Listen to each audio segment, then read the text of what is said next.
Ahojte, vítajte na mojom účte Lo Miracle by Meridian. Pokračujeme v druhej časti z 5. Takže, ako som už povedala, začnú sa odhalovať rôzne prípady. A prečo? Pretože ja mám duchovnú rodinu, kde niekto z mojich predkov bol policajt alebo vysoko postavený úradník, vojak z povolania. Niečo také tam situovalo. A to isté aj pár mojich minulých životov. Mávala som sny a odhalenia, kde som tiež robila kriminalistku. A jazdila som so svojím parťakom v aute.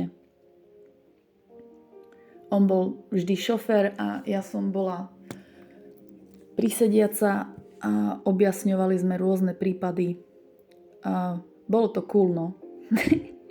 Ale takže momentálne som spirituálna investigátorka a tieto veci bez Pána Boha, bez darov, ktoré mám a bez toho, že mám napojenia aj na iné svetelné bytosti, na rôzne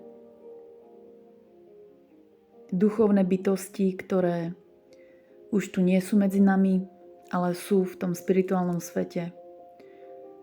A duše zomrelých sa vedia na mňa napojiť a vedia sa prihovárať. A vedia povedať, čo sa dialo, čo sa deje a tak ďalej. A chcem povedať, že niekto z tohto syndikátu sa na mne natoľko priživoval, že je niekde nejaká záveť a mala som zdediť buď pozemok, dom alebo nejaké financie. Malo to byť určené pretože ten človek veril v to, že tie prostriedky využijem na správnu vec, pretože nedôveroval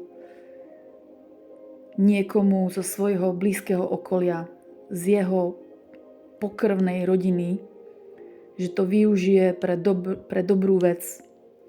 A videl vo mne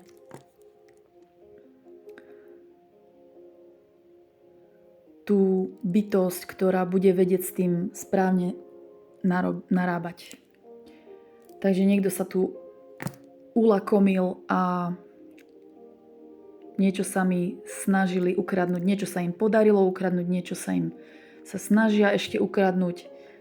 A je to tiež proste v pozadí toho. Nemám k tomu podklady, všetko, čo hovorím, je načítavanie zo spirituálneho sveta. Tam nikto pred ničím neutečie. A všetko, čo sa deje v spirituálnom 5D svete a v ďalších dimenziách, všetko sa to potom prelína v správnom načasovaní do 3D sveta, do tohoto hmotného, čo dnes sme tu.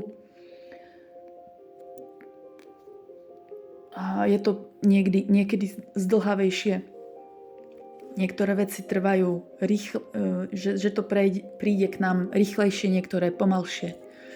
Ale konkrétne toto všetko, čo vysvetľujem, to sa týka aj toho, že tie práve duše zomrelých ľudí chcú, aby bolo učinená spravodlivosť. A aby tí sráči, ktorí im spôsobili nechcené úmrtie, pretože ak niekoho zotročíte čiernou mágiou alebo vás niekto zavraždí po tom, čo na vás uvalil nejakú čiernu mágiu a potom vás okradne o majetok, o financie, o rôzne veci, čo máte, tak to skončilo. Nie je to košer a toto obdobie vašej žne vám vravím, že na 100% skončilo.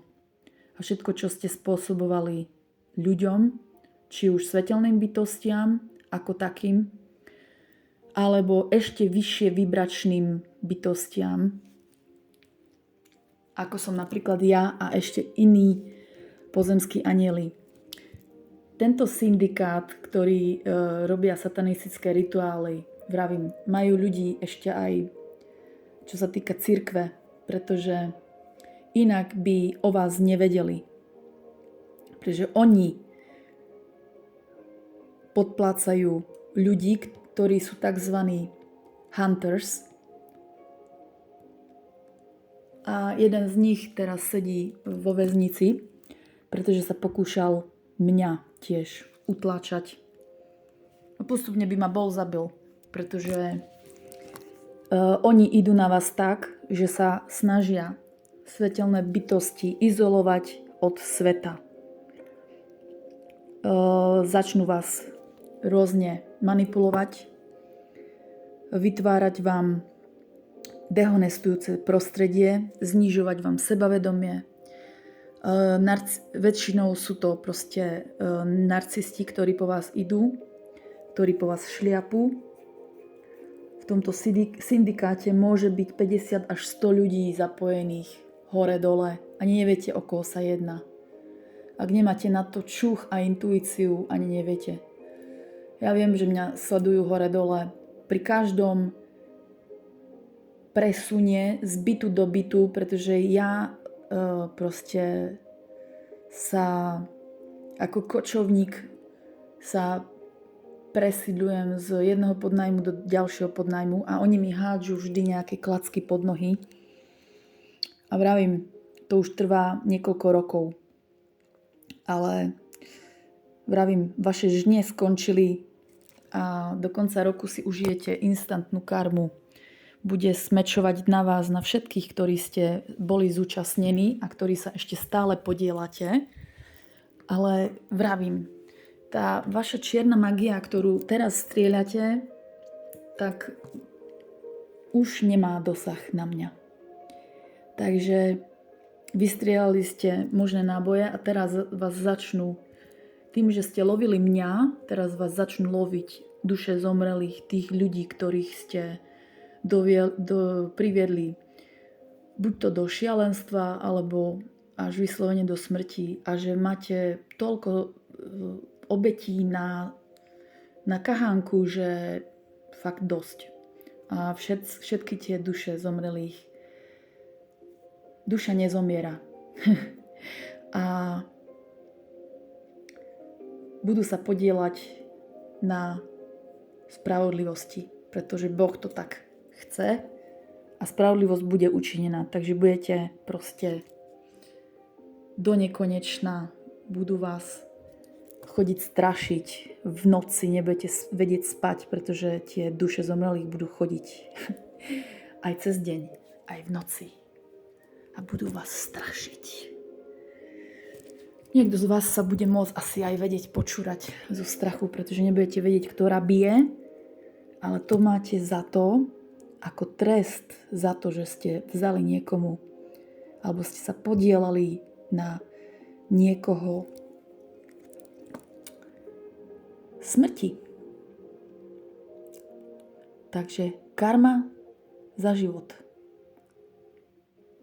A niekoho môže moja energia iritovať, to je tým, že som reinkarnovaný pozemský anjel a mňa držali dlho zo skrátka, ako sa hovorí, pretože na mňa v kuse vyvíjali čiernu magiu a vytvárali čári-mári ilúzie, aby som proste sa neupdateovala a aby som nezovstúpila tak, ako sa stalo.